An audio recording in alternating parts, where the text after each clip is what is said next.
Today we're commemorating the loss of life and the victims from the September 8th, 1900 storm that crossed Galveston Island.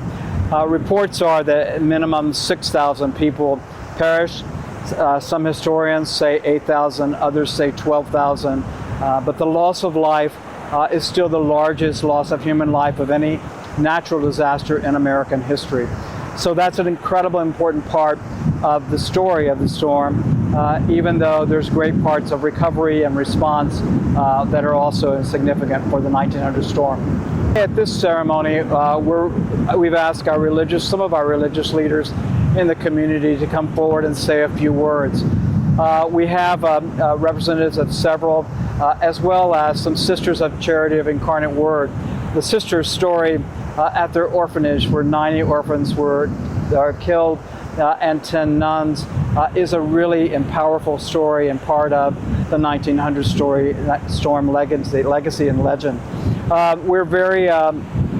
point really is to recognize those who were lost and to recognize them with respect for the tragedy that they would have had on that Saturday as the storm crossed the island. At 100 years, which was obviously 2000, the foundation and others in the community recognized that critical stage in the history and the anniversary.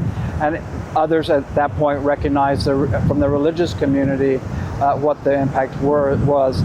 All of our religious entities at the time of 1900, all of their buildings became a refuge for residents who were fleeing the water in the course of that Saturday.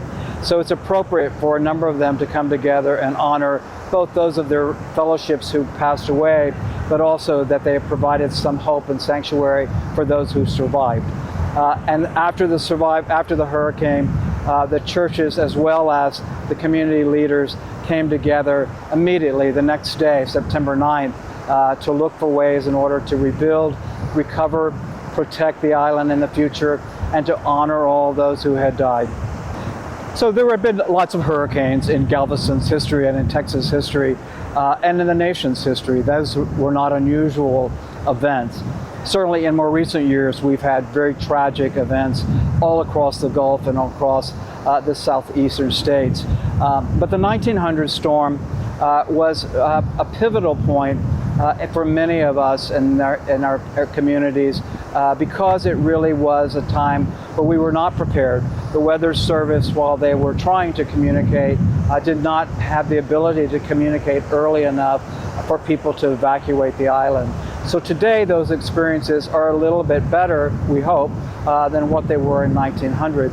But those folks who were on the island as permanent residents, some 37,000, and those who were here for the end of the summer vacations, most of them were not aware or were indifferent in some ways to the storm because Galveston had had overflows from the sea for ages. What's interesting about the 1900 storm for Galveston history is that it shifted. It was one of the largest and most wealthiest cities in the country at the time. And while it still remained that, it took a long time to recover from that event. And many of the economic activities of Galveston shifted to other parts of the state and of the country. So for Galveston, it was a critical time to change, and it was that's part of our history forever. What we stand on today is the seawall. This was begun in 1902, first section completed in 2004, and continued into the 1950s. And the seawall was the response designed by the Army Corps of Engineers to protect the island for the future and to give some idea of protection and hope for the people who lived behind the wall and whose houses were elevated over the next 10 years. So all of those things are remarkable feats, both of what we would call resiliency, of what we would call planning, of what we would call recovery sometimes, all of them made possible by physical intervention, as well as the spirit of the determination of Galvestonians at the time. It's so ironic to stand on the seawall today and look at the beautiful Gulf and the gorgeous waves coming in and this wonderful breeze, and to think that 125 years ago, the water by noon on the September 8th was already several feet high and crossing the island, and people were fleeing their houses in order to find sanctuary for the storm that was headed their way. no one would have understood or even anticipated what was going to happen over the next 10 hours and what would be the aftermath on September 9th of terrible destruction, a terrible loss of friends and families, and an island that would never be the same. And we ask this prayer in God's most holy name. Amen. Amen. And now we'll sing one verse of Queen of the Waves. Queen of the waves, look forth across the ocean, from north and south, from east to stormy west. See how the waters with tumultuous motion rise up and fall without a pause or rest. Amen. Amen.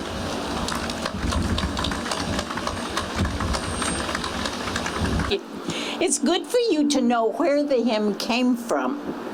It's an old French fisherman's hymn. So in France, when the fishermen saw the storms were going to get bad, they would pray to Our Lady with this hymn for safety. So during the storm, when the sisters realized that it was going to really get bad, to keep the children calm, the sisters taught the children the hymn. So like Sister said, wherever we are, all over the world, we sing this hymn. So at some point during the day, there's some one of us singing this hymn.